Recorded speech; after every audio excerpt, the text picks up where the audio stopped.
जी आशा मुखातिब थे मोहतरम सुनार खान कुरैशी।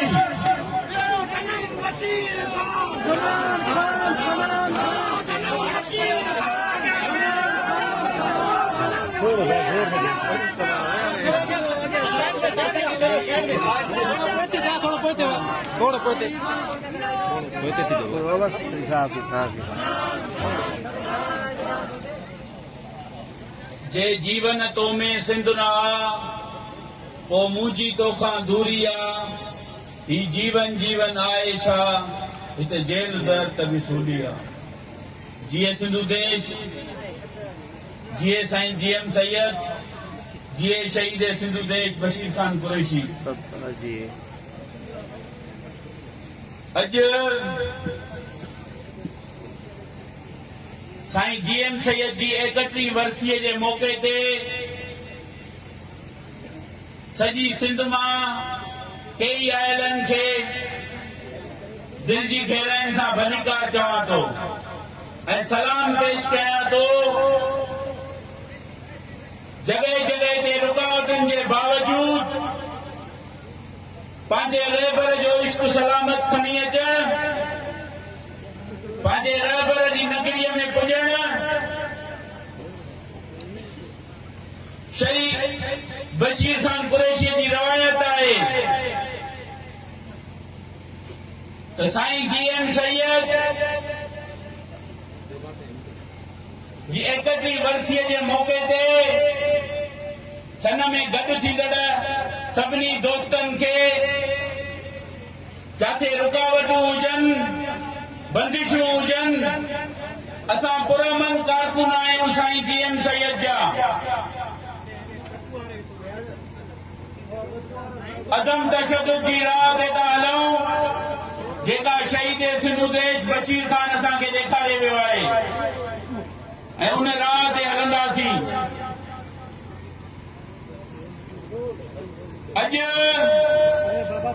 साईं जी 31वीं वरसीअ जे ॾींहं ते गॾु थी करे इहो वचन करण आया आहियूं, ए साईं जेका तुंहिंजी ॾसियल वाट आहे, जेको तुंहिंजो नज़रियो आहे, उनजो कॾहिं बि सौदो कोन कंदासीं, उन तां कॾहिं बि दस्तबरदार कोन थींदासीं। साईं जीएम सैयद 62 खां मथे किताब लिखी तव्हां ऐं असांखे विसरियल सिंध यादि ॾियारई। प्यार मोहब्बत अमन रवादारी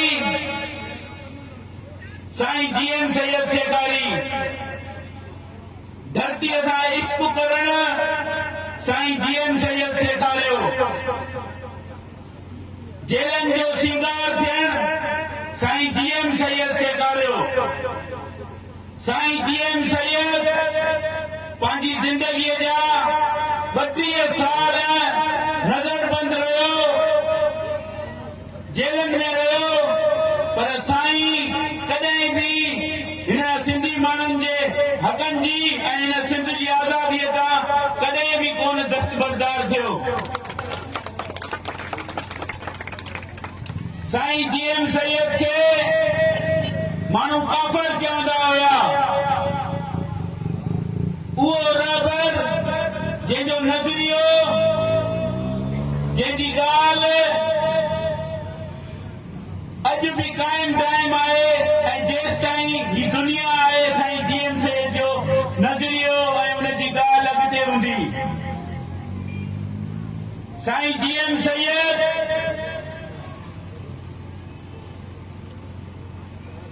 कारकुननि सां जेका मोहबत कंदो हुयो, जेको प्यार कंदो हुयो,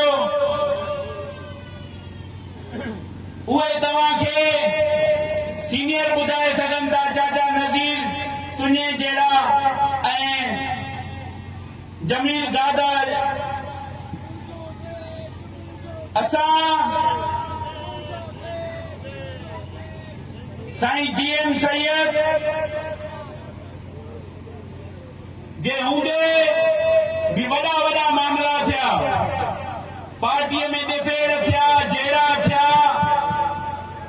सभु कुझु थियो, पर जेके साईंअ सां बीठा उहे आख़िरी दम ताईं साईंअ सां गॾु आहिनि। हिन ॾींहं ताईं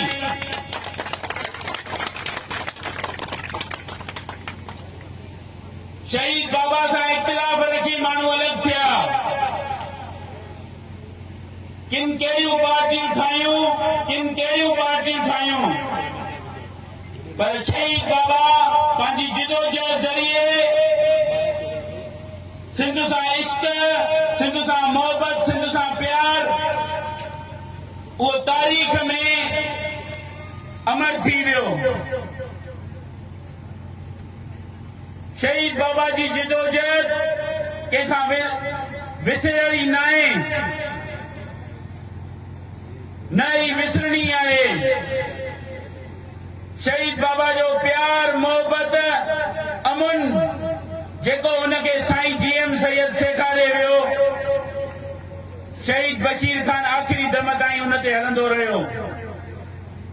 ऐं असां बि अॼु रहबर जी नगरीअ में इहो वचन था कयूं, हथ मथे खणी त ए साईं, ए शहीद बशीर खान, जेका तुंहिंजी ॾसियल वाट आहे,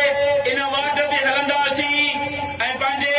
दोस्तनि सां, पंहिंजी पार्टीअ सां, पंहिंजी इन धरतीअ जे मारवड़नि सां गॾु बीहंदासीं, कॾहिं बि पोइते कोन थींदासीं इन अदम तशद्दुद जी राह खां। भली असांखे टोड़ण जे लाइ, पार्टीअ में ॾिफेर पैदा करण जे लाइ केतिरियूं दुरियूं, केतिरा माण्हू सरगर्म थी वञनि, पर हीअ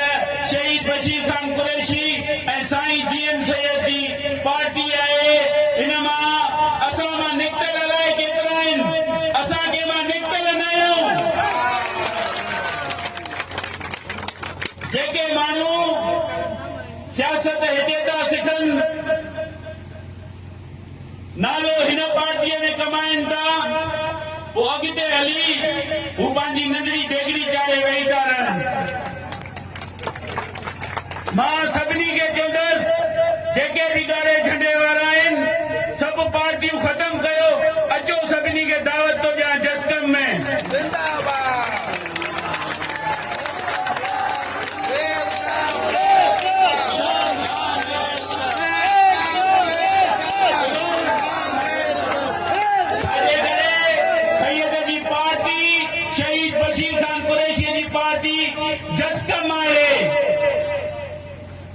शहीद बशीर खान कुरैशी जे नाले खे ग़लति इस्तेमाल करण वारनि खे बि ॿुधाइण घुरां थो, सॼी सिंध में उन्हनि जी रस्ता रोक थींदी। जेके माण्हू असांजे कंहिं बि क़ौमी कारकुन ते को दाग न आहे, असांजो को बि क़ौमी कारकुन भतेखोर, चंडेखोर न आहे, जेके माण्हू बाबा जो नालो इस्तेमाल करे चंदो भतो वठनि था, उन्हनि खे ॿुधाइण घुरां थो, जल्द खां जल्द उन्हनि जे लाइ कार्रवाई थींदी। कंहिंखे बि माफ़ न कबो। जंहिं धरतीअ सां, सिंध सां ऐं शहीद बशीर खान कुरैशी सां वेर रखियो आहे, उहो तारीख़ में ज़लील ऐं ख़्वार थींदो। अॼु तव्हां दोस्तनि खे सन में ॾिसी हितां जी इंतिज़ामिया त छा, पर उहे माण्हू बि, उन्हनि जूं बि दिलियूं ॾरी पयूं हूंदियूं, जेके तव्हांखे हिते ॾिसण न पिया चाहिनि। मां तव्हां सभिनी खे वरी बि निमी सलाम पेश कयां थो।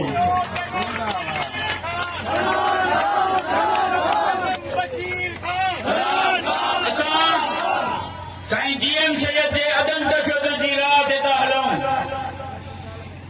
को माण्हू विच में अची करे असां खां राह नथो बदिलाए सघे, हथ मथे खणी इहो ॿुधायो मुश्किलनि खे, उन्हनि दुश्मननि खे त हीअ धरती, हिन धरतीअ जा मालिक ऐं वारिस असां सिंधी आहियूं, ॿियो केर बि न आहे। हीअ शहीदनि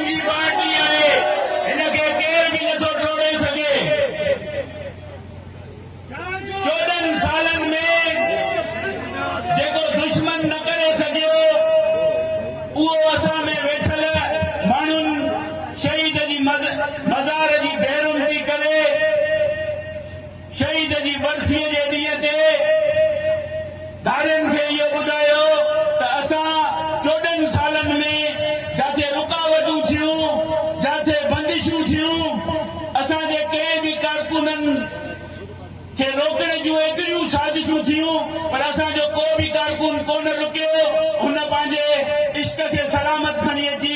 शहीद जी वरसीअ जे ॾींहं ते उनखे सलाम पेश कयो पर ॿाहिरियनि माण्हुनि अची शहीद जी मज़ार ऐं शहीद जी पार्टीअ खे बदनाम करण जूं साज़िशूं कयूं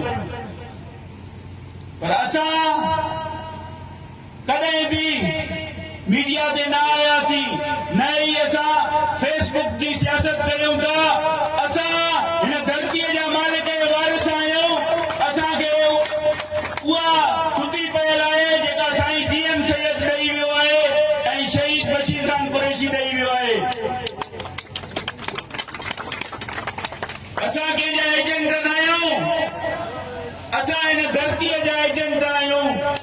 ऐं तव्हां सां मोहबत कयूं था उन ॾोह में इन मोहबत जे ॾोह में शहीद बशीर खान कुरैशीअ खे शहीद कयो वियो शहीद मक़सूद खान कुरैशीअ खे शहीद कयो वियो सलमान वदे खे शहीद कयो वियो इन जे करे त हू तव्हां सां सचा हुया ऐं तव्हांजे इश्क में तव्हांजे इश्क जे शाबाज़ जे मोहबती मेड़िया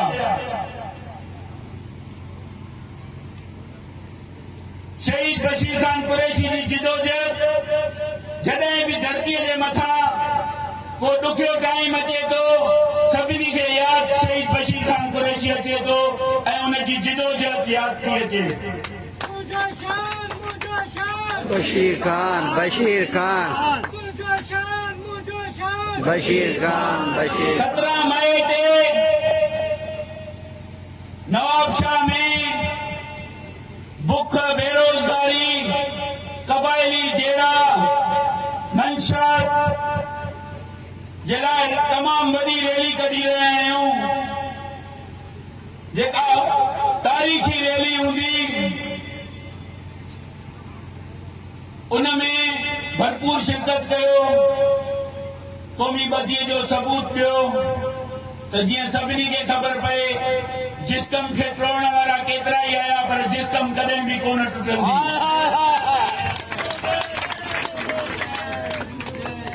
सभिनी दोस्तनि खे 17 मई ते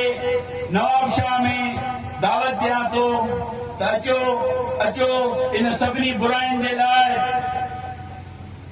गॾु थियो त जीअं हिकु आवाज़ थी करे चऊं त असांखे सिंध में धारिया नामंज़ूर सिंध में जेके हथ वठी करे मेगा प्रोजेक्ट ॾे असां सिंधी माण्हुनि खे अक़लियत में तब्दील कयो थो वञे इहो नामंज़ूर असांजूं ज़मीनूं जेके धारियनि माण्हुनि खे ॾिनियूं थियूं वञनि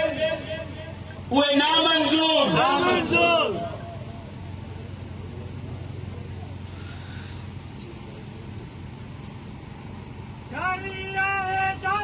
पहिरीं तारीख़ ते सॼी सिंध में मुज़ाहिरनि जो ऐलान कयूं था ही जेके पुरअमन असांजे क़ौमी कारकुननि खे रोकियो वञे थो असांखे रोकियो वञे थो इन जे लाइ पहिरीं तारीख़ ते सॼी सिंध में पुरअमन मुज़ाहिरा थींदा वात ते पटियूं ॿधी हथनि में ज़ंजीर हूंदा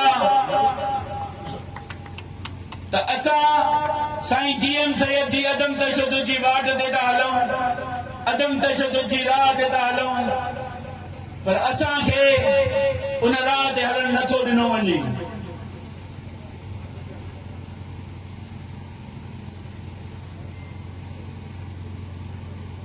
डिघिया मंज़िल ॾुखिया चढ़ी